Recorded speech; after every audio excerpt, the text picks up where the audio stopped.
জয়নগরে দলুয়াখাকি গ্রামে সন্ত্রাসের ঘটনায় পুলিশের ভূমিকায় বিরক্ত বিচারপতি তীর্থঙ্কর ঘোষ।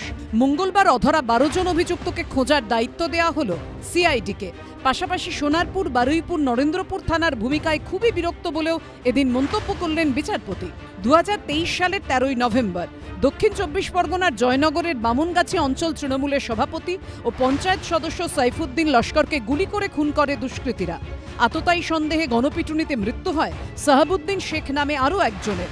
আর সেই হিংসার আগুন ছড়িয়ে পড়ে 5 কিলোমিটার দূরের দলুয়াখাকি গ্রামে।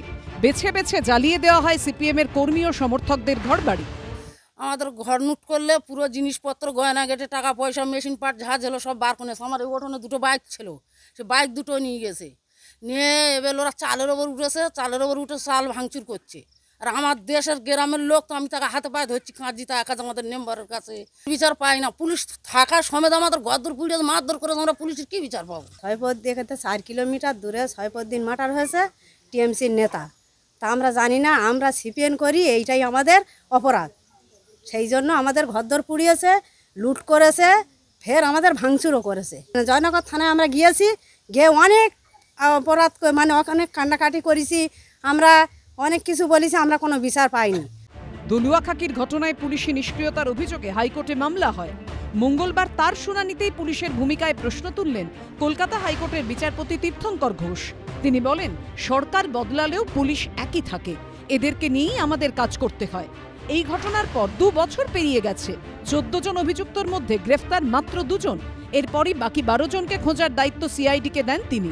23 সালে জয়নগর থানার অন্তর্গত দলুয়াখাকি গ্রামে একটা গোটা গ্রাম তৃণমূল কংগ্রেসের নেতাদের এবং দুষ্কৃতীদের, তারা সেখানে দাঁড়িয়ে থেকে এবং পুলিশের উপস্থিতিতে গোটা একটা গ্রাম আগুন ধরিয়ে দেওয়া হয়। কোনো রকমের কোনো তদন্ত হয়নি, কোনো রকমের কোনো চার্জশিট সেই সময়তে ফাইল করা হয়নি। সম্পূর্ণ আইনি বিষয় বলতে পারবো না, যারা দেখছিলেন তাদের আইনজীবীরা বলতে পারবেন। কোর্টের বিষয়, পুলিশের বিষয়, তাদের কি বক্তব্য আছে, কেন অগ্রগতি হয়নি, তাদেরও তো একটা কোনো বক্তব্য থাকবে। সেগুলো না জেনে দুম করে রাজনৈতিক দলের তরফে কোনো কথা বলাটা ঠিক হবে না।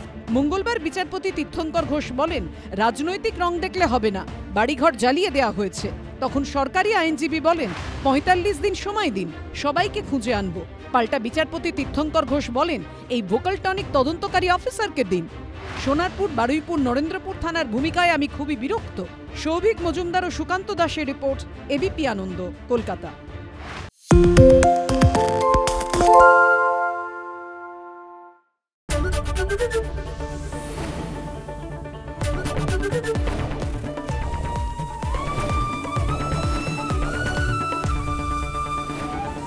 এবিপি আনন্দ, এগিয়ে থাকে, এগিয়ে রাখে।